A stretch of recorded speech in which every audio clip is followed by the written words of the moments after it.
vais vous montrer comment on utilise le multimètre UT51 en testeur. Il vous faut donc le multimètre UT51 et deux câbles. Je vais d'abord brancher un premier câble sur la borne COM et un deuxième câble sur la borne V, Home et le petit symbole ici qui signifie testeur.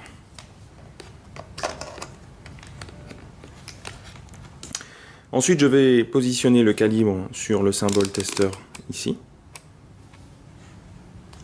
Et je vais pouvoir tester si ce testeur fonctionne lui déjà.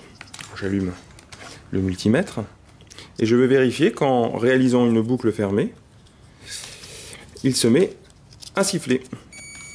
Voilà, la boucle est fermée, il siffle. Il indique bien qu'il y a une continuité électrique. Si je romps cette continuité, il s'arrête. Je vais utiliser le testeur pour vérifier si les fusibles de ce multimètre sont encore fonctionnels. On voit ici que sur le multimètre, cette borne A est reliée à COM par un fusible 2 A et ici par un fusible 10 A. Je vais d'abord tester si le fusible 2 A est en bon état. Je me place ici, je place le sélectionneur du calibre sur 2 A alternatifs et à l'aide de mon testeur, de mon autre multimètre, je vais vérifier qu'il y a continuité électrique.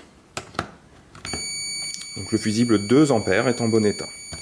Je peux vérifier de la même façon que le fusible 10 A est en bon état, en plaçant ici le calibre sur 10 A et en reliant la borne 10 A à la borne COM. C'est le cas, ici mes deux fusibles, 2 A et 10 A de ce multimètre, sont en bon état. Je n'ai pas besoin de les changer.